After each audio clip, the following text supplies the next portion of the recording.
जय हिंद दोस्तों। Railway NTPC exam 2025 की 17 जून की थर्ड शिफ्ट का एनालिसिस लेकर आ गए हैं। अगर आपने एग्जाम दिया है तो आप अपने क्वेश्चंस को मैच कीजिए, या फिर आने वाली किसी भी शिफ्ट में आपका एग्जाम है तो आप अपने क्वेश्चंस को पूरे ध्यान से देखना, क्योंकि यहाँ पर आपको हर एक क्वेश्चन के साथ एक्स्ट्रा फैक्ट्स बताए जाएंगे और एक्स्ट्रा फैक्ट्स आपको आने वाली शिफ्ट में बहुत ही हेल्प करते हैं।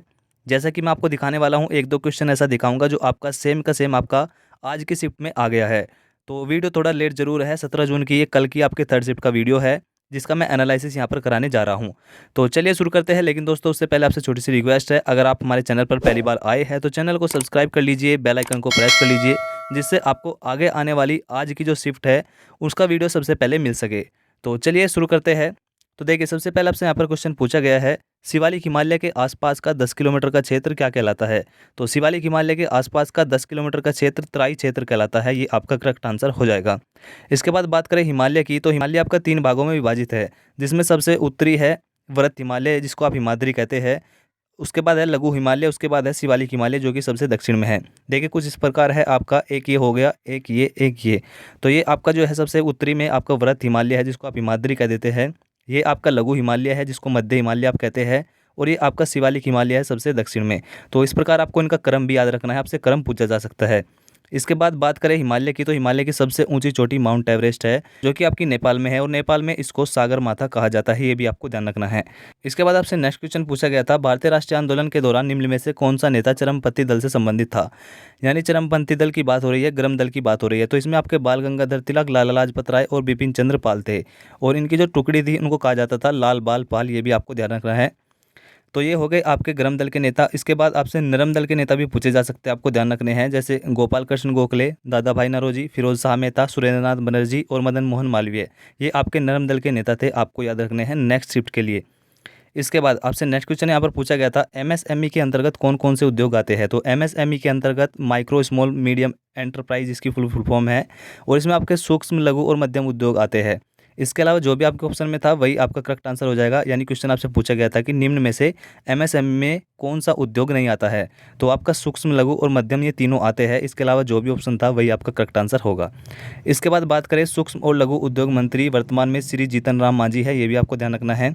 अब ये जो आपकी तीनों कैटेगरी है सूक्ष्म लघु और मध्यम की, इनमें आपका क्या क्या रहेगा। देखिए सबसे पहले सूक्ष्म है, इसमें आपकी 1 करोड़ तक का निवेश होता है और 5 करोड़ तक का टर्नओवर होता है।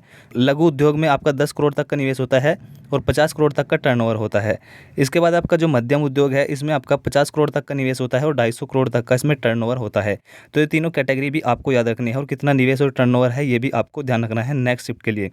इसके बाद आपसे नेक्स्ट क्वेश्चन यहाँ पर पूछा गया था, संविधान के किस संविधान संशोधन के द्वारा 7वां मौलिक कर्तव्य हटा दिया गया था। तो ये हो जाएगा आपका 44वां संविधान संशोधन 1978 के तहत इस मौलिक अधिकार को मौलिक अधिकार की श्रेणी से निकालकर विधि अधिकार बना दिया गया था, और इसको अनुच्छेद 300A में जोड़ दिया गया था। ये आपको ध्यान रखना है। तो करेक्ट आंसर हो जाएगा आपका 44वां संविधान संशोधन। इसके बाद अब बात करें तो वर्तमान में भारत में कुल 6 मौलिक कर्तव्य है, पहले 7 थे, इसको हटा दिया गया था। ये भी आपको ध्यान रखना है। इसके बाद आपसे नेक्स्ट क्वेश्चन पूछा गया था, विद्युत का तार किस धातु का बना होता है। तो विद्युत का तार या तो तांबे का होता है या एल्यूमिनियम का होता है। इनमें से आपका जो भी आंसर में होगा ऑप्शन में वही आपका करेक्ट आंसर हो जाएगा। इसके बाद आपसे नेक्स्ट शीट में पूछे जा सकते हैं, विद्युत हीटर का तार तो नाइक्रोम का बना होता है। विद्युत फ्यूज का तार शीशा और टीन का बना होता है। और विद्युत जो बल्ब होता है उसका तंतु टंगस्टन का बना होता है। ये भी आपको ध्यान रखने हैं नेक्स्ट शिफ्ट के लिए। इसके बाद नेक्स्ट क्वेश्चन आपसे पूछा गया था, निम्न में से कौन सी नदी नामचा बरवा पर्वत पर एक गहरी खाई बनाती है। तो इसका आपका करेक्ट आंसर हो जाएगा ब्रह्मपुत्र नदी। जो ब्रह्मपुत्र नदी है ये आपका नामचा बरवा पर्वत पर एक गहरी खाई बनाती है। इसके बाद बात करें ब्रह्मपुत्र नदी की, तो इसका उद्गम जो है तिब्बत की मानसरोवर झील से है, और इसको तिब्बत में सांगपो कहते हैं। ये भी आपको ध्यान रखना है। और बांग्लादेश में इसको जमुना कहते हैं, ये आपको ध्यान रखना है। ब्रह्मपुत्र नदी की सहायक नदियों की बात करें तो सुबनसिरी, धनसिरी, तिस्ता, लोहित, कामेंग, दिबांग और मानस, ये सभी इसकी सहायक नदियाँ है। ये भी आपको ध्यान रखनी है। बात करें असम में ब्रह्मपुत्र जो नदी है वो विश्व का सबसे बड़ा नदी द्वीप माजुली द्वीप बनाती है ब्रह्मपुत्र नदी में। इसके बाद आपको ये भी ध्यान रखना है कि पश्चिम बंगाल में गंगा और ब्रह्मपुत्र नदी मिलकर सुंदरवन डेल्टा बनाती है। ये भी आपको ध्यान रखना है। इसके बाद नेक्स्ट क्वेश्चन आपसे पूछा गया था, राजभाषा आयोग का गठन संविधान के कौन से अनुच्छेद में है। तो राजभाषा आयोग का गठन अनुच्छेद 344 में है। अगर आपसे ये पूछा जाता कि राजभाषा का उल्लेख किस अनुच्छेद में है तो 343 में है, लेकिन राजभाषा आयोग का गठन 344 में है। ये आपका करेक्ट आंसर हो जाएगा। इसके बाद हिंदी का विकास किस अनुच्छेद में, तो अनुच्छेद 351 में हिंदी का विकास है। ये भी आपको ध्यान रखना है। इसके बाद नेक्स्ट क्वेश्चन पूछा गया था, हाल ही में जारी आवधिक श्रम बल रिपोर्ट के मुताबिक किस राज्य में सबसे कम बेरोजगारी दर है?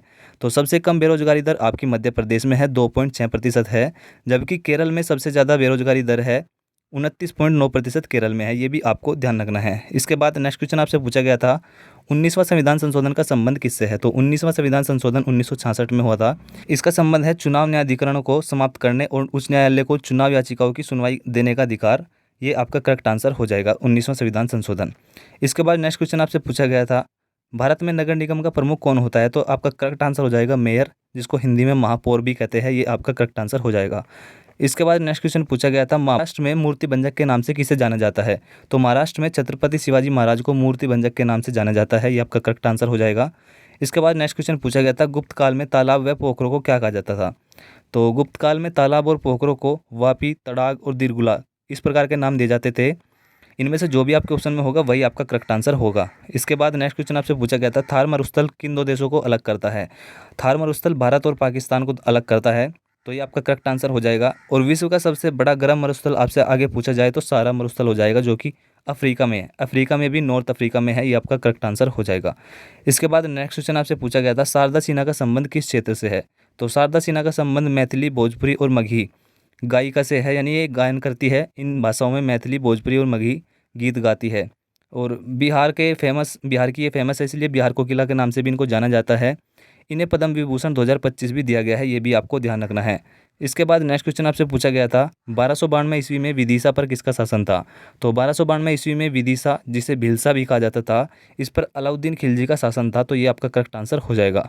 बात करें अलाउद्दीन खिलजी की, तो ये जलालुद्दीन का भतीजा था और दामाद भी था, यानी दोनों, भतीजा और दामाद दोनों था। यानी जलालुद्दीन की जो बेटी थी, इससे इसने शादी कर ली थी। इसके बाद आपसे नेक्स्ट क्वेश्चन पूछा गया था, 2024 में COP 16 का आयोजन कहाँ किया गया? तो ये मैं आपको क्वेश्चन पहले भी करा चुका हूँ, लगभग हर शिफ्ट में मैं आपको बताता हूँ। तो देखिए, इसका आयोजन जो है मुख्यतः 2 जगह पर हुआ है। पहला कैली कोलंबिया में हुआ है। अगर आपके ऑप्शन में कैली कोलंबिया होगा तो ये भी आपका करेक्ट आंसर हो जाएगा। और दूसरा जो इसका सत्र हुआ था, ये आपका जो है सऊदी अरब की राजधानी रियाद में हुआ था। अगर रियाद होगा तो रियाद आपका करेक्ट आंसर हो जाएगा, और अगर आपके ऑप्शन में कैली कोलंबिया होगा तो कैली करेक्ट आंसर हो जाएगा। दोनों में से जो भी होगा वही आपका करेक्ट आंसर होगा। इसके बाद आपसे नेक्स्ट क्वेश्चन पूछा गया था, DRDO द्वारा DEWM के सेकंड ए का सफल परीक्षण कहाँ पर किया गया? तो ये कुर्नूल, आंध्र प्रदेश में किया गया, national open fire air range में। यहाँ पर इसका परीक्षण किया गया। तो ये आपको ध्यान रखना है, आपका करेक्ट आंसर हो जाएगा। इसके बाद DRDO की बात करें तो DRDO की स्थापना जो है 1 जनवरी 1958 को होती है। इसके पहले हेड दौलत कोठारी थे, वर्तमान में हेड समीर कामत है, और इसका जो मुख्यालय है नई दिल्ली में है। ये आपको ध्यान रखना है DRDO के बारे में। इसके बाद आपसे नेक्स्ट क्वेश्चन यहाँ पर पूछा गया था, बीबी का मकबरा किसने बनवाया है? तो बीबी का मकबरा औरंगाबाद में औरंगजेब ने बनवाया था, महाराष्ट्र के औरंगाबाद में। और औरंगाबाद का जिसका वर्तमान में नाम संभाजी नगर कर दिया गया है, ये भी आपको ध्यान रखना है। और इसे बीबी के मकबरे को दक्षिण का ताजमहल या फिर ताजमहल की बद्दी नकल भी कहा जाता है। ये आपको ध्यान रखना है। इसके बाद नेक्स्ट क्वेश्चन आपसे पूछा गया था, सबसे ज़्यादा बौद्ध स्मारक किसके काल में बनाई गई? तो सम्राट अशोक के समय में सबसे ज़्यादा बौद्ध स्मारक बनाई गई थी। ये आपका करेक्ट आंसर हो जाएगा। इसके बाद बात करें सम्राट अशोक की, तो ये मौर्य वंश का एक प्रतापी राजा था। इन्होंने क्या किया था, 261 BC में कलिंग पर विजय प्राप्त की थी। इसके बाद उपगुप्त नामक व्यक्ति से प्रभावित होकर इन्होंने बौद्ध धर्म को अपना लिया था, और बौद्ध धर्म के प्रचार प्रसार के लिए इन्होंने अपने पुत्र और पुत्री को श्रीलंका भी भेजा था। ये भी आपको ध्यान रखना है अशोक के बारे में। इसके बाद नेक्स्ट क्वेश्चन आपसे पूछा गया था, वर्तमान समय में मुख्य चुनाव आयुक्त कौन है? तो अभी हाल ही में ज्ञानेश कुमार जी को मुख्य चुनाव आयुक्त बनाया गया है। तो ये आपका करेक्ट आंसर हो जाएगा। इसके अलावा आपको ध्यान रखना है, भारतीय निर्वाचन आयोग जो है अनुच्छेद 324 में है। वोट डालने की उम्र 21 से 18 वर्ष कब की गई? 61वें संविधान संशोधन के तहत की गई।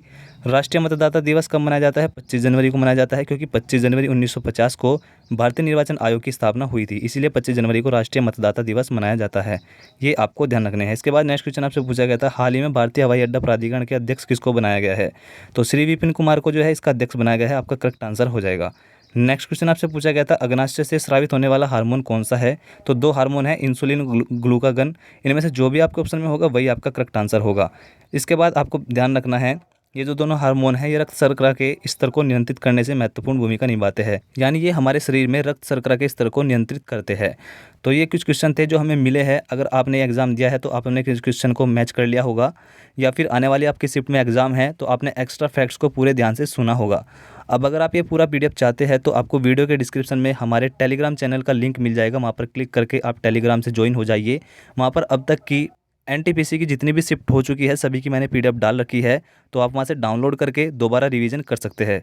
तो अब मिलते हैं नेक्स्ट शिफ्ट के एनालिसिस में। तब तक के लिए आपको क्या करना है, हमारे चैनल को सब्सक्राइब कर लेना है, बेल आइकन को प्रेस कर लेना है, और वीडियो को पसंद आए तो वीडियो को लाइक और शेयर अपने दोस्तों के साथ ज़रूर कर दीजिएगा। तो मिलते हैं नेक्स्ट वीडियो में।